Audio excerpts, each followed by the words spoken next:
Hello and welcome to the Easily Excitable podcast. This week I have Russell as my guest again. Thank you for Hello. having me, good sir, once again. No problem. This week we talked about Assassin's Creed. We recorded the intro after we already talked about it because we split the episode in two because there was lots and lots of chatting and it's just purely Assassin's Creed Origins like the whole way through. I hope you Yeah. enjoy this episode. Sorry for the Yeah. rant. Yeah, so yeah, enjoy.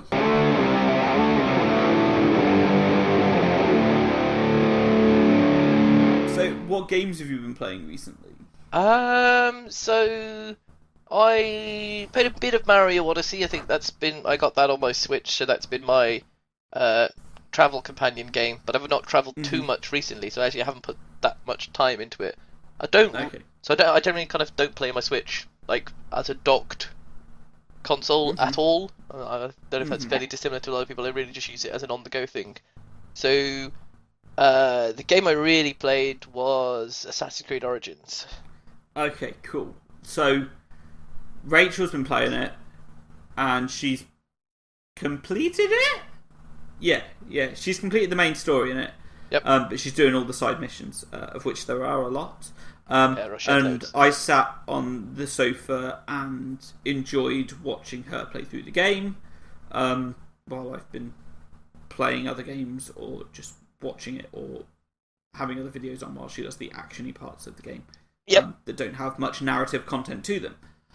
So I feel like I understand what happens in the game without actually having picked up a controller. Yeah, so effectively you follow the life of Bayek, a Egyptian magi who's you find out that basically his son gets basically killed right at the start, and effectively he's on a quest to kind of get vengeance, and eventually gets wrapped up in the fight between Ptolemy and Cleopatra, brothers and sisters, and Rome, and it ever expands and expands what kind of like your interactions with this whole geo-economical politics that are going on. Yeah. And then it has potentially one of the shittest endings I think I've ever had in a Assassin's Creed game. I absolutely hated the final few central quests. I thought they were fucking horrendous. I thought what happened story-wise was terrible. And it just felt like, why did I just play this game for that to be like the finale? Like, the main issue I have with the finale is that you have spent the entire game, apart from a few side missions, as Bayek.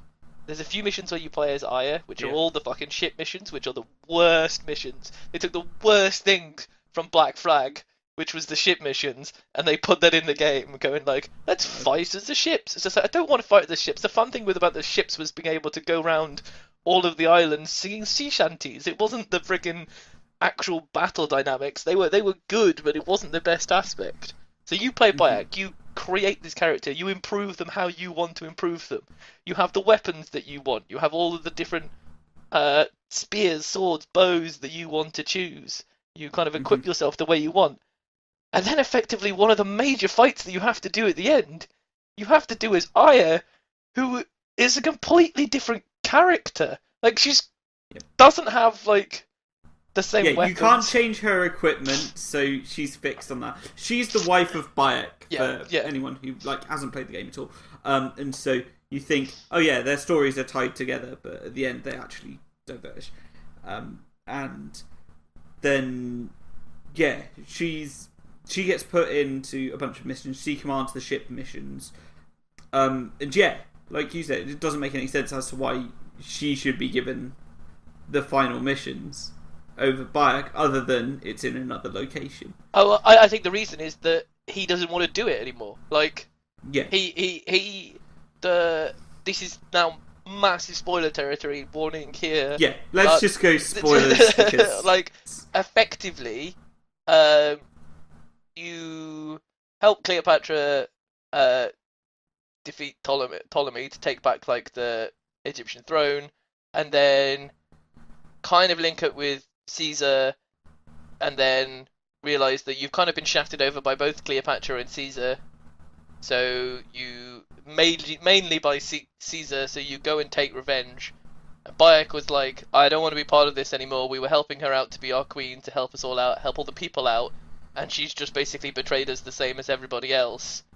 I don't want to do this anymore. So he kind of just walks away, and I was just like, well, I feel that we need to see this out to like the fullest extent.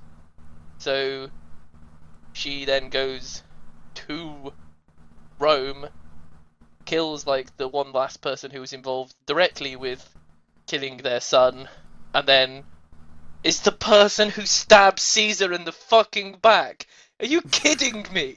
Are you actually kidding me that effectively that you have decided that effectively like the founding of the Assassin's Creed is built on the first knife that goes into the back of Caesar before everybody else stabs him? And what's more amazing is that the way that they tried to portray it out to be is that no one else in the Senate knew that this was going to happen, because she's not working with anybody in the Senate, the Roman Senate. So how do any of them know that she's going to stab him in the back? So why do they all then stab him in the back as well after she's done it? It's like, it makes no sense whatsoever, and it's just, I really like the dynamic between the two of them, between like following Cleopatra, helping kind of like the people of Egypt, Aya being really kind of going like, yeah, like I think she's the person to follow, Bayek kind of questioning it the whole entire time, but going, this is helping with our revenge, it's helping our people. And I really liked how that was being built up. You saw the kind of the foundations of the origin, the assassins being built. But right from the start, I thought it was going to be about her, because the way that she dresses compared to the way that he dresses, that kind of slightly gave away to me that it was going to be something more to do with her at the end than him, because she's almost wearing the traditional assassin's garb right from the start, where he is wearing more traditional Egyptian garb. And that's kind of my rant. Yeah. So it's you say something first before I continue with something else. So it's an open world, which is unlike what we've seen in other Assassin's Creed games. Yes. Oh no, I guess I stopped playing Assassin's Creed 3, where you had a bunch of different locations you'd go to and smaller maps in between. I guess Black Flag had a big open map that you could travel anywhere by sea, and then islands to go on. Then you had Unity, which was spread across Paris, and then Syndicate, which was spread across London. So I guess, I don't know. It's a bigger space, so it's kind of like without having you still have to basically do everything via. If you want to travel around, you have to do it via your camel or your horse, depending on which you choose. Or you do your fast travels once you've gone to the places before.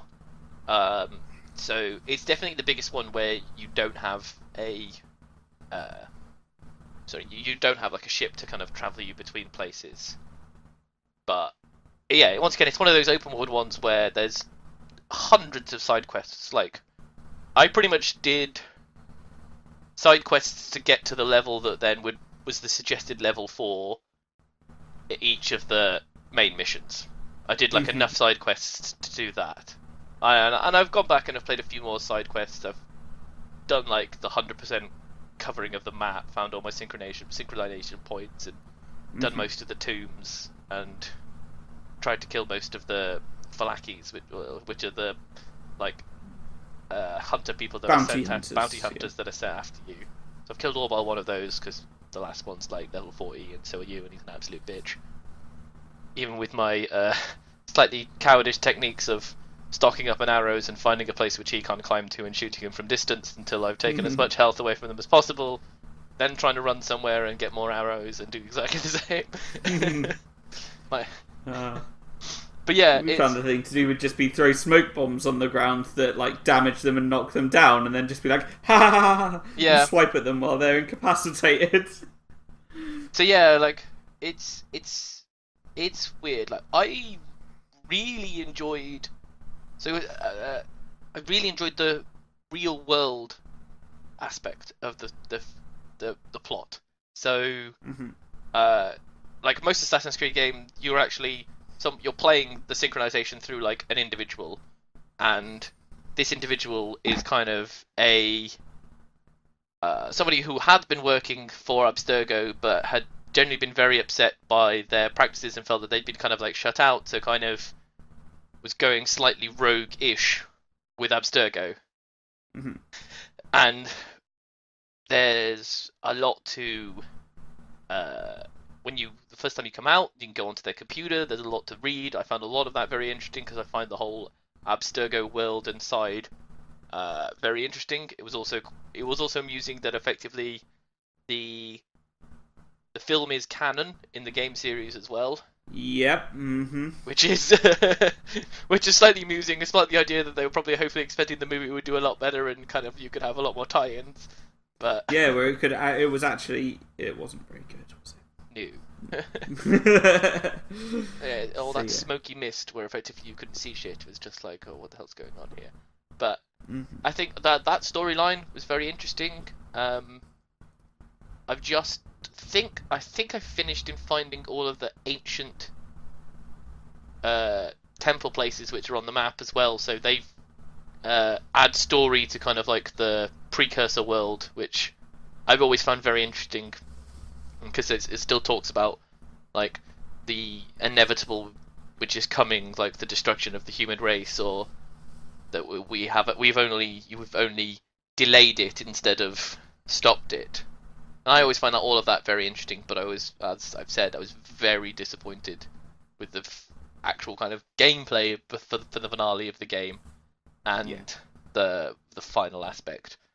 But I don't know if you saw the bit like where you had to creep basically to kill Caesar, where you play as Aya and you have to kind of creep around this whole really big area where effectively she's shit, so she can't get into a fight with all of these people and kind of survive it. So you really have to full on stealth it for a good like 5 minutes to kind of make sure that you avoid everybody perfectly and make it to the place to get through the door. And I was just like, I don't want to do that. Like half the time when like you can stealth a section in Assassin's Creed, it's like you can traverse over the top, but like you've got to come down at some point and like get to the door, and it was just like I couldn't find a clean way to like traverse over the top like the whole entire way.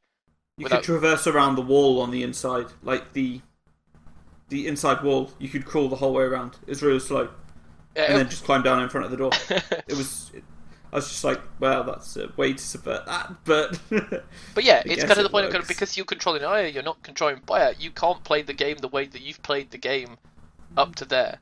Like, I started off creating a character which was all good at all of like the stealthy assassin stuff, and then I was just going like, but there are times where you have to fight people. You're a time where you have to get into proper fights with people, so you need to level that character up as a warrior, the warrior aspects, to be able to handle yourself in a fight. So I got to the point where it's just like, I can do assassin-y stuff for a while, but if I get involved in a fight, I can fucking handle myself here, boys. So yeah. But you get to that where you're just like, oh no, you can't handle yourself in a fight now. All of that time and effort that you spent creating your character to be very good, I is shit. So what they did differently in like this game, like that talking about the animus itself, like how they got people into it. They kind of changed the rules of the animus in this one, in that you could take the DNA of someone, hook yourself up to it. So they found, I think, Aya's tomb, maybe? So it's Bayek's tomb first. So it's Bayek's tomb first, and then Aya's tomb, yeah. Right? So then they could take the DNA, put it into the animus that they're using, which is called the sarcophagus. Yep. And then you could relive the memories of those people without being a direct ancestor of them. Yep.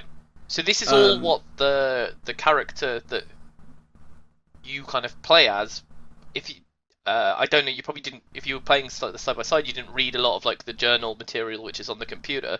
That gives a lot of detail about effectively how she's talking about that, like she's trying to create this or do this, and kind of like Abstergo are just completely nearly shutting her out because she's a little bit more of a not a by the book sort of person, so they kind of like have just completely nearly shut her out from doing all these sorts of things. So she's effectively created her own twist onto the Animus. So it's kind of her device which she's messed around with, and this is really like the first time that she's testing it out in the field.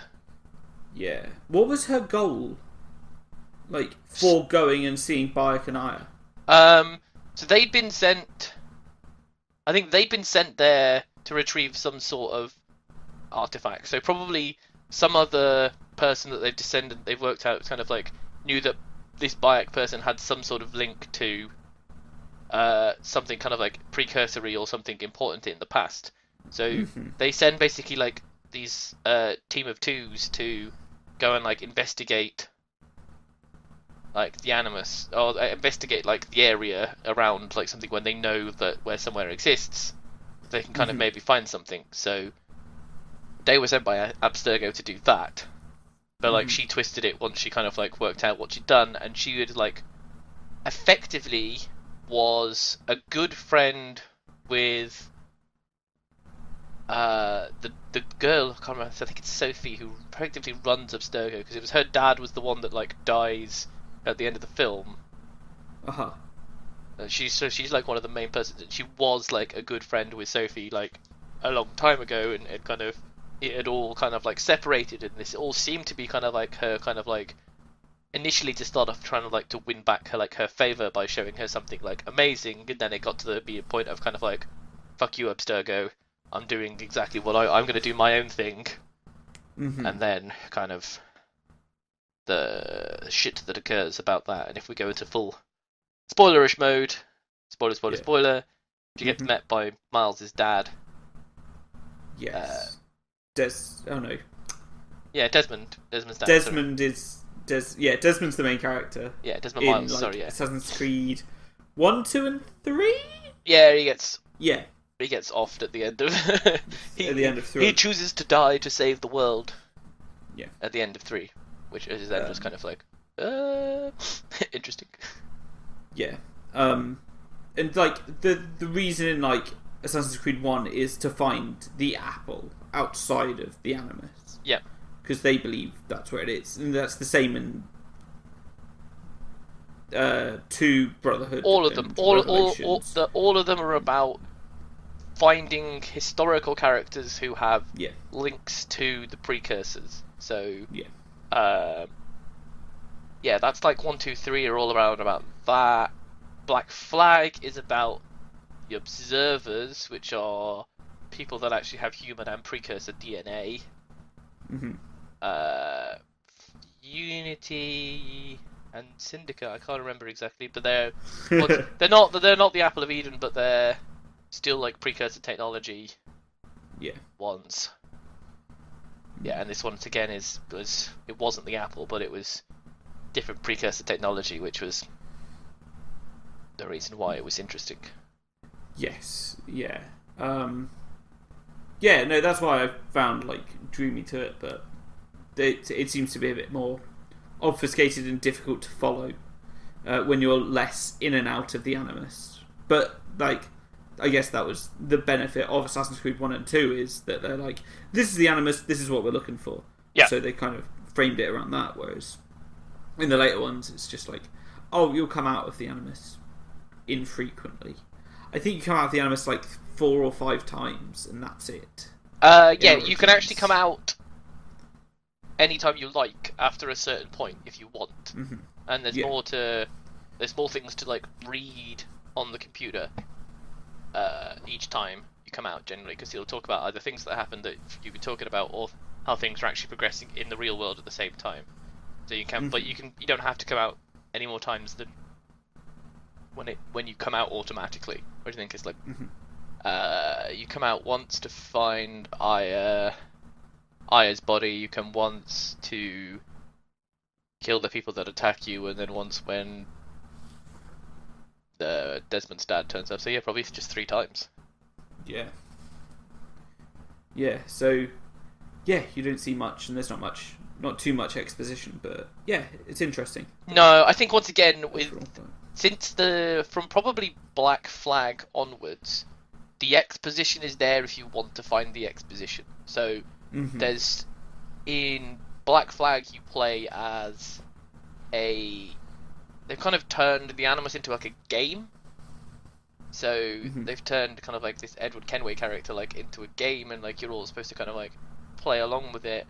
And so you're just kind of like a worker at Abstergo who then kind of finds things, and you can go to different computers and get different files, and then you get the assassin people like contact you, and so you can find a lot of background information out. And it's the same with the other ones, is you can find lots of background information, and that really expands the world, which I find interesting, which is like the modern day Abstergo world, like how the Animus came about, all of that stuff, which is always very interesting. But it's still a one which is like, find it if you want to find it. We're not gonna spoon feed it to you anymore. Kind of like the game is like playing as the historical character, which we find interesting. Yeah. So on all of those other things, there's always been hints about what the next like Assassin game is going to be. Yeah, fair enough. Yeah, do you think that the 2-year gap between Syndicate and Origins was worth it? Well, it wasn't a buggy piece of shit this time around, which is I think I only had one moment where I had a bug which basically I had to reset, but that wasn't too bad. Like Unity was just virtually unplayable. Syndicate had a few issues, to be perfectly honest, like the first week before the first patch came out. But I don't know, because kind of they've built an amazing world. Like the Ancient Egypt is beautiful. It's absolutely stunning. All of the different areas, you can see Alexandria.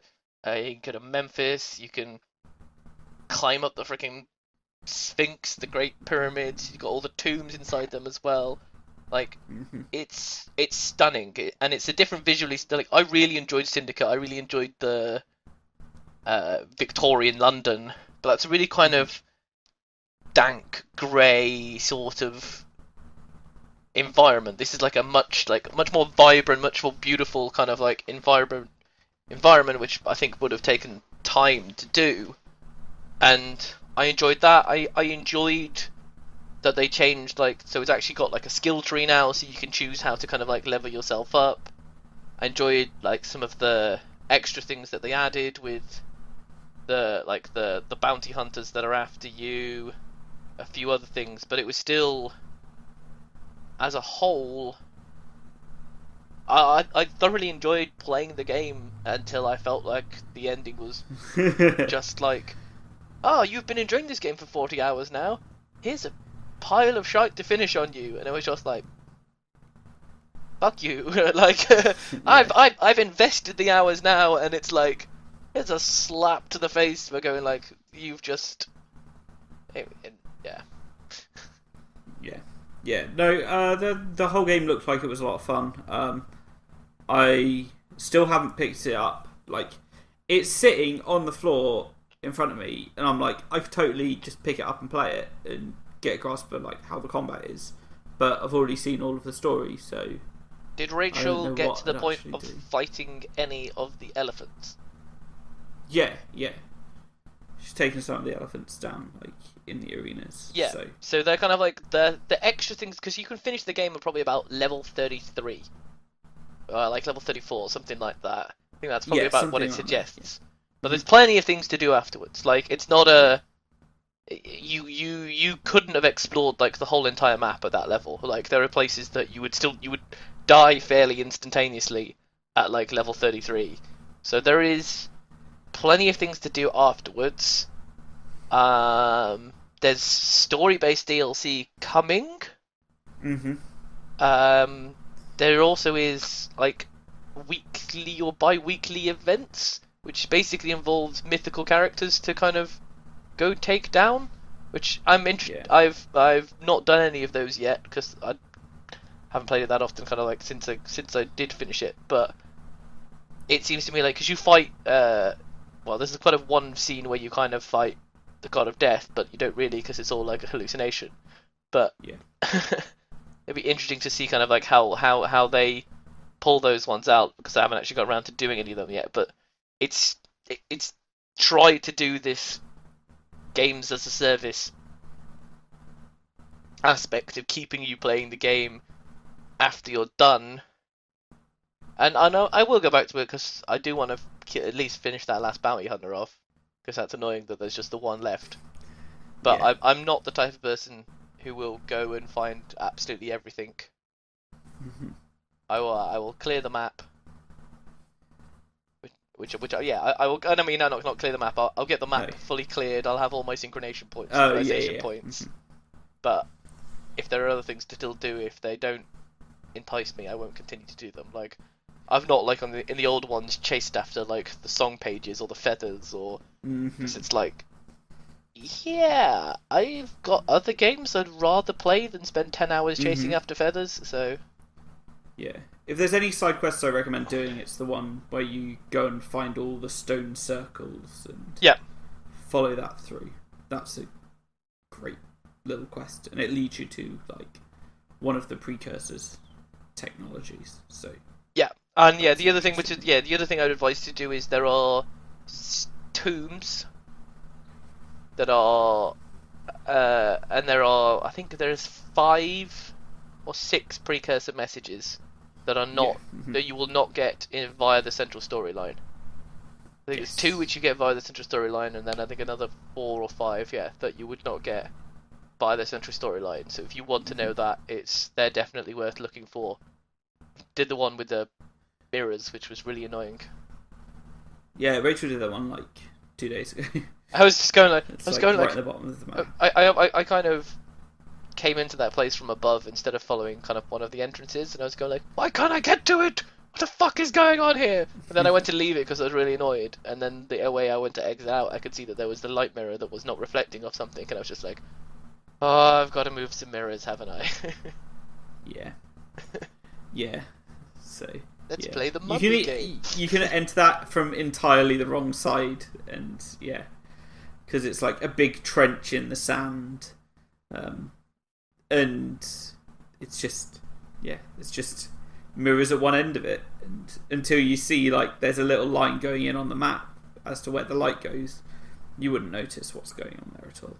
Yeah. So, and that you're supposed to approach it from that side. So, yeah, that's about that. Yeah. Cool.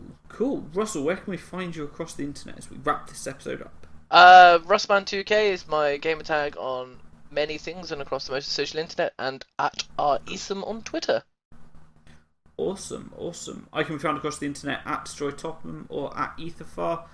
This is the Easily Excitable podcast, which is on Twitter at Easily Excitable. That's about it. Thank you, Russell, for being my guest this week. Thank you very much for having me, good sir. Hope you have a nice week. No problem. Thank you, you too. Have an exciting week, and catch you all later. Thanks for listening. Goodbye. Goodbye.